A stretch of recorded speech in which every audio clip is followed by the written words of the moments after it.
Hey, this is Aaron Shadrow, and you're watching my exclusive interview on Palm. Your love relapse. You're a heart attack. Could you love me back? Don't make me laugh. You're a love relapse. I'm here with the one and only Aaron Shadrow. Aaron, what's going on, bro? What's going on with you? Welcome Thanks to for having me Palm. on. For sure. So, tell me a little about yourself. Your hometown. Yeah, my hometown's not too far from here. We're in Glendale, California right now, but I'm from Tarzana, California, which is a little suburb of the San Fernando Valley. Right, okay. So, growing up, like, how did you get into music, and like, at what age did you pick up your first instrument? I have a very vivid memory of being like 8 years old and hearing a Beatles song on the radio, so I don't want to litter, and thinking that they were really cool. And for some reason, I was just gravitated towards the idea of being a drummer because I thought Ringo Starr was a cool name. So I started playing drums when I was about 8 years old, and then sort of got into guitar and bass when I was close to like 12, 13, started learning a lot of like 90s rock songs. And then when I was around 15, 16, started getting into like synthesizers and music production, and the rest is history. Nice, okay. So, at what age was like your first experience playing with a band? My first experience with playing live music was probably an after-school program that I used to do called Rock Nation, which was like for 12 to 15-year-olds, where they like put, like, say I'm a drummer, they put me in a room with a kid who plays bass and a kid who plays guitar, and then you learn like 3 cover songs and you perform them for like a week to your parents and like middle school friends. So I did that for a number of years, which I actually think was a really good way to get into learning like the etiquette of performing and how to do a sound check and how to perform live. So that was like my first dabblings in it. I see. Okay. So, I've seen you in concert 3 times now. No, 2, I'm sorry. Both playing with George and Surfing. So, how'd you get down with those guys, like 100% Electronica? Yeah. So, I've been a huge George Clanton fan for a number of years now. And, I was following his career really closely. I went to see him live a couple times. He's very influential in my growth as an artist. But I think summer of 2018, he announced he was moving to Los Angeles. And so I emailed him out of the blue and just said, hey, if you're looking for a free intern to like help out with some stuff around the label, hit me up. And I think the timing was pretty good because it was right around the time where 100% was growing into something that I don't think George is capable of doing completely on his own while also writing music and doing like X, Y, and Z. So it worked out, and I started for a little internship, but it turned into a job after a while. And then one thing led to another, and George was saying that he was interested in having a live drummer, and I told him I've been a drummer for quite some time now. So that started to happen, and then through that obviously got the surfing connection, and now we got a big tour coming up with the Garden in a couple months. Sweet. So, tell me about how you kind of grew into the Vaporwave sound, because I figured you and I are kind of cut from the same thing. Like, I was really inspired by Vaporwave art to make Palm, the dolphins and the palm trees and all the animation from the early 2000s. Like, so how did you gravitate towards that sound? I definitely think that the aesthetic of it was a big first step in the right direction. I got into Vaporwave probably around like 2014, and at the like a similar time that was happening, I think a lot of like rappers, especially Asian rappers, were starting to adopt the Vaporwave like aesthetic into their music. And I'd say like one of the most influential music videos was the song Itchy Ma by Keith Ape, which has like a very Vaporwave-y aesthetic video to it. And that sort of like got me, I was like, oh, like what are these visuals? They're so cool. And that got me into Vaporwave music. And then I discovered, all the classics and like the Esprit music and surfing and everything. And I don't really know what it was about it, just like everything sounded right. Like just every random Vaporwave release you could listen to just had something interesting going on about it. And I think that I got into it at a time where I had been so focused on like classic rock and 90s rock and metal and something for like such a long time that I've never really been into any synthesizer music of any kind. It just really hit at the right time where I started to like lose interest in making rock music and started really getting into production and, you know, synthesizer music. And then that's kind of turned around now and I'm making rock music again. But at the time, like it really hit right when it needed to. Yeah, I feel you, dude. I feel like even when you're making rock music, everything's, you know, produced in a studio even still, so it's like you might as well be using the electronic stuff to your advantage. Yeah, I mean, I think that, you know, I like to think of myself as the 90s rock vaporwave guy because, you know, there are a lot of people out there that make vaporwave way better than I do, and I've always been like really into it and really appreciative of it, but you know, I've always, like, my true inspiration for getting started in music in the first place were bands like Weezer and Smashing Pumpkins and the Chili Peppers and like all this stuff that for a long time when I was making vaporwave I thought was really lame and uncool. But as I've gotten older, it just has started to like creep back into my life.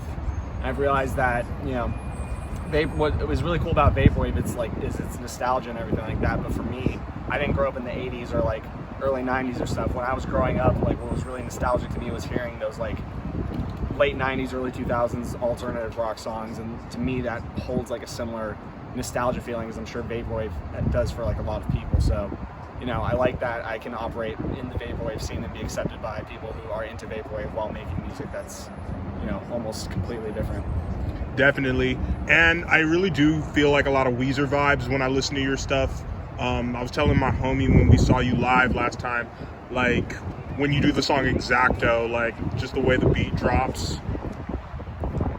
That song was supposed to be a drum ripoff of Make It Forever.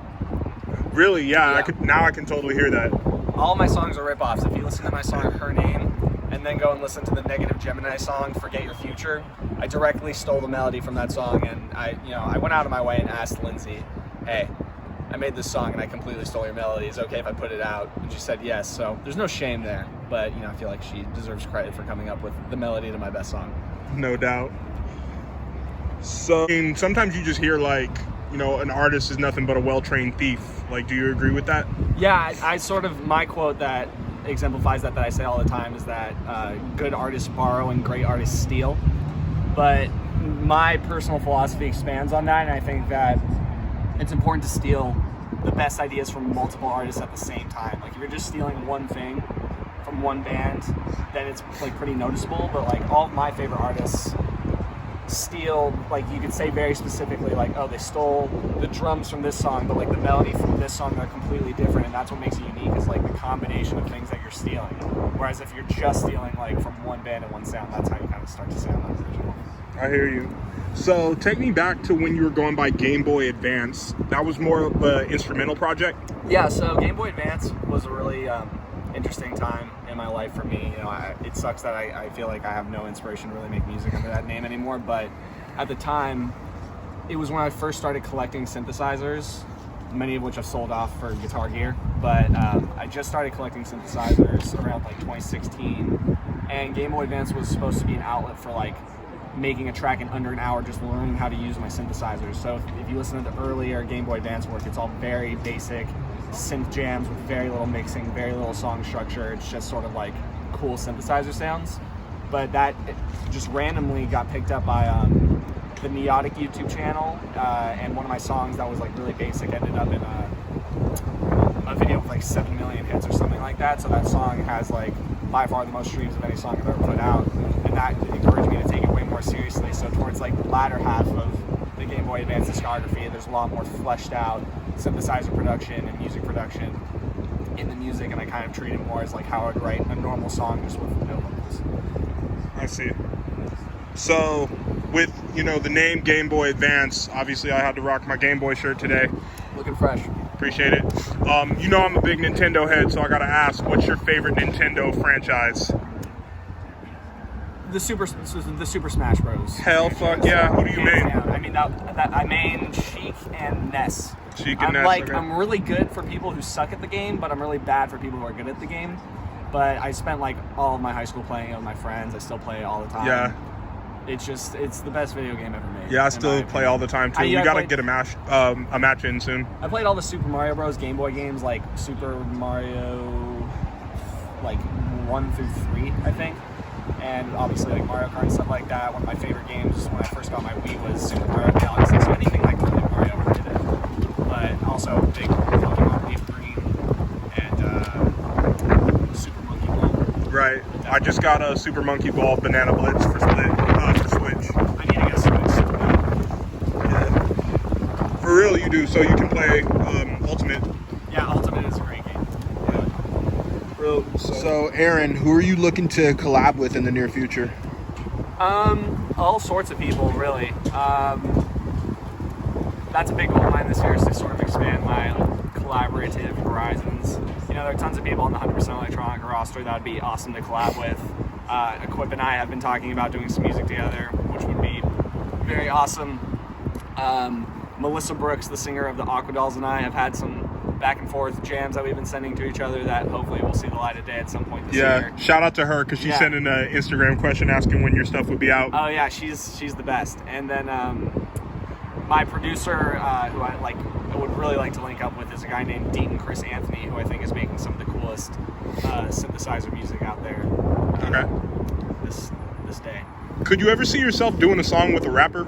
Absolutely. And I have a friend who goes by Mitchell Dolphin. Shout out to Mitchell Dolphin. Find him on Instagram. He taught me pretty much everything I know about using Ableton in high school, or at least everything that I still use to this day. And he is a brilliant hip-hop producer, and he interns for Kenny Beats. Nice. And is working with a lot of really cool rappers right now. But he and I will get together from time to time, and I'll lay down some like synthesizers or some guitars on his beats. So I've actually have a lot of production credits on some rap songs that are out right now, but I would definitely like to sort of, spearhead a collaboration with a rapper at some point. Yeah, because I feel like your voice and your production with like a rapper's verse over that would be really dope. And I mean, hip hop is like arguably one of the most important genres to me as far as what inspires me to make music. You know, artists like Kanye West are like are as influential to me as artists like George Clanton is. You know what I mean? I could name 100,000 hip hop artists, but it's for how much I listen to it, I make very little of it. I used to make a little bit more like beats in high school, so it'd be a nice thing to get back into. Yeah. One of the first times I saw you, I kind of got a Lil Peep vibe. Does that scene inspire you at all? I get that from time to time. I especially got that more when I had blonde hair. But I think it's awesome that a lot of rap is starting to cross over into like emo, pop punk kind of world. I think that it's even getting more into like the new metal and like metal side of things, which really excites me. But yeah, I mean, it's too bad he's gone too soon. But yeah, I think that's high praise. I'll take it. Yeah, it is too bad. I don't think I sound anything like him, but no. We're both skinny white boys. Born in November, yeah. Let's take some IG questions. A lot of people wanted to ask about touring in 2020. Yeah, so that would be amazing. The only things that I have planned right now are touring with George as his drummer, George Clanton. We're going on tour with the Garden from March to May, which we're really excited about. Electronica 3 will be happening this year, and I'll be there drumming for George, and I think we might have a couple other things in the books, but a big goal of mine this year is to get a booking agent and to start going on tours of my own. That's something I'm working on really hard right now. I don't have anything really in particular. I do have a show coming up March 23, opening up for Jadu Hart at the Moroccan Lounge, but it's already sold out, so that's a shame. But it's a shame and a good thing, I guess. It's a shame for not being able to promote it, because it's completely sold out before I even joined, so none of my supporters can really even come. But I'll be doing, if I don't tour this year, I'll be doing shows around LA, no doubt. For sure. So tell me about internet fashion. Yeah, internet fashion. So the reason I really registered with George Clanton is because I kind of started getting into synthesizer music, and I had the Game Boy Advance alias, and I started thinking it'd be cool to start a little record label collective, and I named it Internet Fashion. And then a month or two later, I discovered George, discovered 100% Electronica, discovered that his alias was Esprit, and I was like, wow, this guy did everything I ever wanted to do better than me already. And so if I try to ever do anything like this, I'm just going to look like a ripoff. So Internet Fashion was sort of like my failed record label attempt in high school, and I kept the email and I keep posting videos to it for whatever reason. I should probably stop doing that, but maybe one day it'll come back from the dead and it'll have something to offer to people. But for now, I'm just too focused on trying to get my career off the ground to really organize a record label or collective or anything like that. For sure. Yeah, I could definitely see a collective around you, like started by you. But I mean, in the meantime, 100% Electronica is a hard squad. Yeah, I mean, I'm lucky to be involved. You know, I don't know. My music is really not fitting for the label whatsoever, so I don't really think that I'm never going to be releasing on 100% Electronica, but, you know, I'll always be George's drummer. Maybe if, like, Game Boy music comes out in the future, we'll see. Yeah, I guess that the future will figure it out in time. Ready? So, Aaron, one of my favorite songs by you is You're on the Phone, I'm on the Freeway. Can you tell me what was like going on when you did that one? Yeah, so that song's original title was Surfing Piano, because it was really inspired by Deep Fantasy and some of the piano sounds. I love on that album. Song. Yeah, I mean, it's one of the best albums ever made. But that came from using a bunch of presets from the Roland Cloud synthesizer subscription that you can get online. I was just like demoing out some sounds, and I found this piano sound that was just super cheesy and like romantic sounding, and I just made a really quick song with it. Sweet. First Touch, actually, that whole album came together in a really short period of time, right after I went on my first tour. And I had like a bunch of instrumentals sitting around that I just like fleshed out into full songs, so I had something to put out and engage people. Okay, cool.